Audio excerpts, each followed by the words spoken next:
يا أيها الذين آمنوا كتب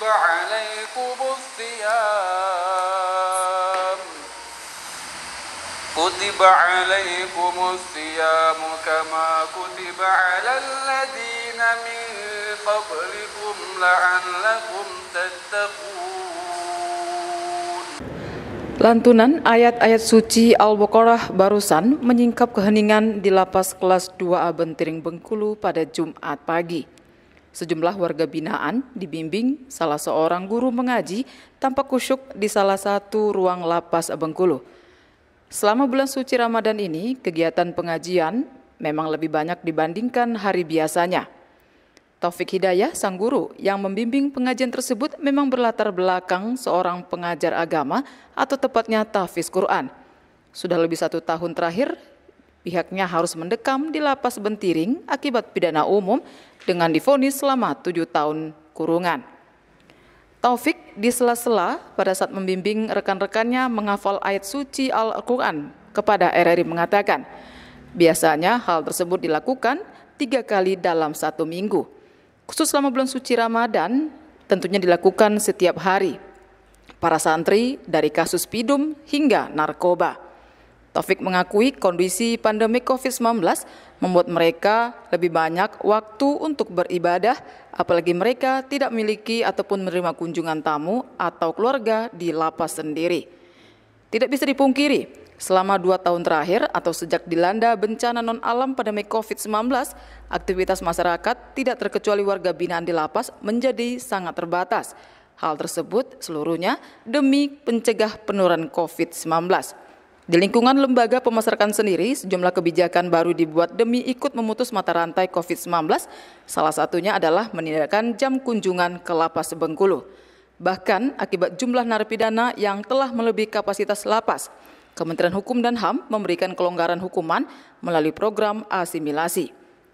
Program ini diberikan kepada mereka yang memenuhi syarat sebagaimana telah ditetapkan, di antaranya telah menjalani masa tahanan lebih dari setengah dari vonis.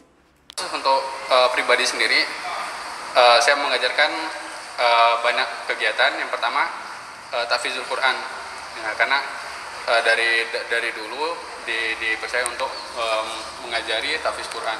Cuman sebelum dari tahfiz Quran, memang udah ada tadarusan segala macamnya. Cuman khusus yang di bidang pribadi mengajarkan tahfiz Quran untuk para santri. Sementara Kepala Subsi Bin Kemaskuat Lapas Kelas 2A Bentiring Bengkulu, Trigali Ramaditya mengatakan, bahwa karena terdapatnya pembatasan kegiatan dan jadwal kunjungan keluarga atau kerabat ke lapas juga ditiadakan demi memutus mata rantai virus corona. Sehingga sebagai kompensasinya, lapas memberikan kesempatan kepada para napi melepas rindu tersebut melalui aplikasi video call. Perubahan kebiasaan di dalam lapas tentunya dioptimalkan petugas dan warga binaan lapas untuk mengisi hari dan waktunya dengan memperbanyak amal ibadah. Selain berpuasa, program Ramadan seperti pengajian, sholat berjamaah hingga sholat tarawih dijalankan dengan ketertiban. Gali menguraikan beberapa kegiatan khusus pembinaan kerohanian tersebut, yakni tadarusan sebelum atau menjelang sholat zuhur, kemudian juga usai sholat zuhur dilanjutkan dengan membaca Al-Quran. Ramadan ini kami membuat ada beberapa kegiatan. Yang pertama, sebelum menjelang zuhur kami adakan tadarus menjelang zuhur. Setelah azan zuhur kita sholat bersama. Setelah itu kita baca Quran lagi sampai menjelang asar. Setelah asar istirahat dan juga maghrib kita adakan buka bersama. Kadang buka bersama di kamar masing-masing. Gali menjelaskan pembinaan kerohanian tersebut menjadi penting dilaksanakan demi mendorong warga binaan memperbanyak amalan baik terlebih di bulan suci Ramadan.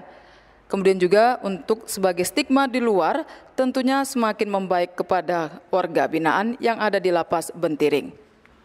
Tidak hanya pembinaan kerohanian yang diberikan kepada warga binaan, sebelumnya warga binaan juga diberi pembinaan hukum lewat lomba cerdas cermat yang dinamai Lomba Kadarkum.